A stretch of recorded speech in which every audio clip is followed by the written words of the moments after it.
করছে। না না আম্মাজান, আপনি পানি খেয়েছিলেন না, এই পানিটা নিয়ে। চাচা, আপনি তো পানির গ্লাসটা রেখে চলে যাবেন, আপনি কিভাবে দাঁড়িয়ে আছেন? পানির গ্লাসটা রাখেন, যান এখান থেকে। আচ্ছা ঠিক আছে।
না মা, তেমন কিছু না, আমি তোমার কাছে আসলাম একটু কাজের জন্য।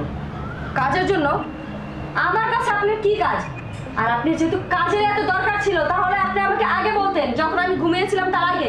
আর আপনি আমার রুমে কিভাবে আসলেন? হ্যাঁ, সাহস হলো কিভাবে আপনি আমার রুমে আসার? মা, তুমি ভুল বুঝতেছো আমাকে।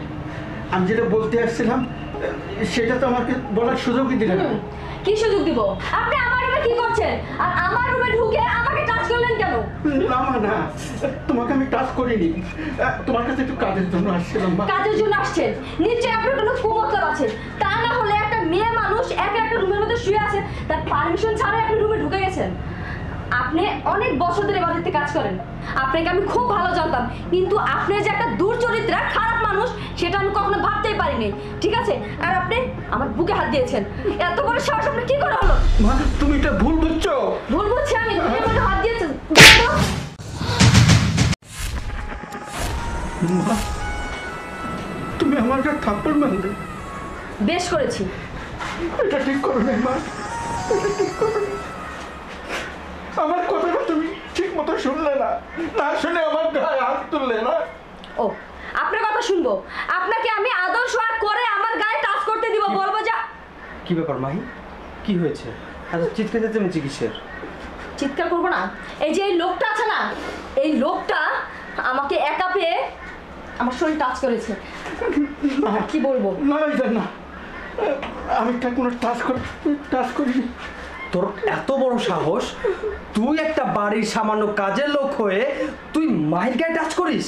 তোকে এত বড় সাহস কে দিয়েছে? এই ছোট লোকের বাচ্চা, তোকে এত বড় সাহস কে দিয়েছে? ভাইজান, ভাইজান, আমার কথা শুনে আমি আবার মনের কাছে একটা কথা বলতে আসছিলাম, কিন্তু চুপ!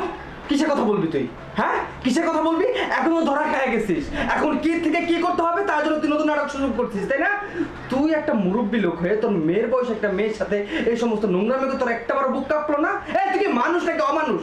হ্যাঁ ভাইজান, আসল সত্যটা আমি না জেনে আপনারা দুইজনই আমাকে বকতেছেন।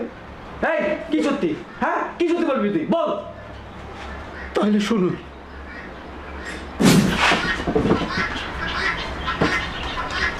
এই সময় আবার ফোন দিল কিনা? হ্যালো, শোনো না, মেয়ে না অনেক অসুস্থ হয়ে গেছে। কেন? কোন সময় থেকে? এই তো সকাল থেকে এই অবস্থা। আর ডাক্তার বলছে 20,000 টাকা লাগবে। আমি ডাক্তারের কাছে নিয়েছিলাম, ডাক্তার বলছে অপারেশন করতে হবে ইমার্জেন্সি। এতগুলো টাকা আমি কোথায় পাবো এই সময়? আমি কিছু জানি না, তুমি কোথায় থেকে টাকা ম্যানেজ করবা? তাড়াতাড়ি করে বাসায় চলে আসো, মেয়েকে তাড়াতাড়ি করে মেডিকেল নিতে হবে। আচ্ছা ঠিক আছে ঠিক আছে, তুমি চিন্তা করো না, আমি টাকার ব্যবস্থা করে আসবো। ঠিক আছে, তো আচ্ছা, রাখুন। ঠিক আছে। হে আল্লাহ, গরিবদের আর রোগ দেওয়ার সময় পাইলে না। এখন আমি এতগুলো টাকা কই পাবো? এদের কাছে চাবো, তাও তো চাইতে পারবো না। আগে অনেকগুলো টাকা নিয়ে ফেলেছি এই মেয়ের অসুখের জন্য।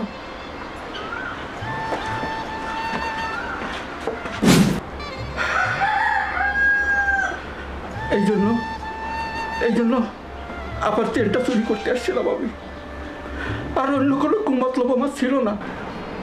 চাচা, আপনার টাকার দরকার ছিল, আপনি আমাকে বলতে পারতেন। আর যখন যা দরকার হয় তখন আমি তো আপনাকে সবই দেই, কিন্তু এ কথাটা আপনি আমাকে কেন বলেননি? না, দিচ্ছেন ম্যাডাম, অনেকেই দিচ্ছেন আমারে, কিন্তু আপনার কাছে তো আমি ঋণী হয়ে গেছি। যে বেতন পাই তার চেয়ে দ্বিগুণ টাকা আপনি আমাকে দিয়েছেন। সেজন্য কোন মুখে চাবো টাকা, সেটা ভেবে আমি চুরি করতে আসছিলাম। কিন্তু আমি দুশ্চরিত্র না ম্যাডাম, দুশ্চরিত্র না। দেখুন চাচা, আপনি যদি এই কাজটা না করতেন তাহলে মাহিন কখনোই আপনার গায়ে হাত তুলতো না। একদিকে আপনি ওর গায়ে হাত দিয়ে অন্যায় করেছেন, আর এদিকে বড় অন্যায় করতে যাচ্ছিলেন চুরি। চুরি কিন্তু একটা মহৎ বড় একটা পাপ। আর দেখুন, আপনি যেহেতু প্রবলেমে পড়েছেন, আপনি ওকে বলতে পারতেন, ওকে বললেও আপনাকে অবশ্যই হেল্প করতো।